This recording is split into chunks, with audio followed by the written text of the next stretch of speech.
வணக்கம், வடக்கஞ்சர் அசோக் பேசுகிறேங்க. பழனியில் பார்த்தீங்கன்னா ஒரு 100 கோடி சொத்து பார்த்தீங்கன்னா கோவில் சம்மந்தமான இடம். அதை ஒரு தனிநபருக்கு பத்திரப்பதிவு செஞ்சுக்கிறாங்க.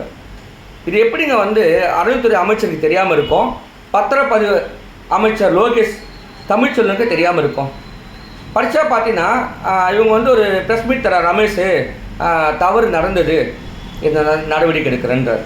ஏங்க இது தவறு கிடையாது மிஸ்டர் ரமேஷ் அவர்களே, இது பெரிய ஊழல். அதை ஊழல் சொல்லுங்கள், இதுக்கு தார்மீக பொறுப்பு நீங்கள் தான் எடுக்கணும். உங்களுடைய இலக்கால ஒரு சம்பவம் நடக்குதுன்னா அந்த பொறுப்பை நீங்கள் எடுத்து தார்மீக ராஜினாமா செய்யுங்க. அதை விட்டுட்டு கீழே இருக்கிற அதிகாரி பண்ணுறான்னா அதுக்கு உத்தரவு கொடுத்தோம் யாருன்னு தான் கேட்குறேன். சும்மா கண்தொழிப்பாக சஸ்பெண்ட் பண்ணுறேன். ரெண்டாவது சார் பதிவாளர் லோகேஷ் தமிழ்ச்செல்வன், அவருக்கு எப்படி இது தெரியாமல் இருக்கும்? இவ்வளோ ப்ராப்பர்ட்டி ட்ரான்ஸ்ஃபர் ஆகுது, எப்படி தெரியாமல் இருக்கும் சொல்லுங்கள் பார்க்கலாம். ஒரு ரிஜிஸ்டர் ஆஃபீஸில் பார்த்தீங்கன்னா ஒரு 50 லட்சம் ஒரு ப்ராப்பர்ட்டினா பார்த்தீங்கன்னா ரிஜிஸ்ட்ரேஷன் பண்ணிடுவாங்க. ஒரு பெரிய அமௌண்ட்டு, ஒரு கோடிக்கு மேலே, ஒரு 2 கோடி மேலே போச்சுன்னா மாவட்ட பதிவாளர்கள் தான் பரிந்துரை செய்வாங்க. அவங்களே கேட்டு தான் ஒப்பீனியன் கேட்பாங்க.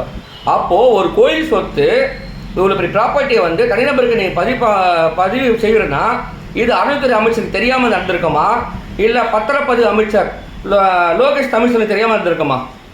சொல்லுங்கள். முதலமைச்சர் ஜோசப் விஜய் அவர்களே, நான் என்ன கேட்குறேன்னா, நீங்கள் என்ன சொன்னீங்கன்னா ஊழலே இருக்காது எங்கள் ஆட்சியில், தூய ஆட்சி, இதுதான் தூய ஆட்சியா? 2 அமைச்சர் பண்ணுறாங்க, 2 அமைச்சர் டிஸ்மிஸ் பண்ணுங்க, இந்த நடவடிக்கை எடுங்க, மக்கள் உங்களை பாராட்டுவாங்க. சார் அவர்களே, தவறு நடக்கலை, இது ஒரு ஊழல் நடந்துள்ளது. உங்களுக்கு தெரியாமலையும் பத்திரப்பதிவு அமைச்சர் லோகேஷ் செல்வன் தெரியாமலையும் கண்டிப்பாக நடக்க வாய்ப்பு கிடையாது.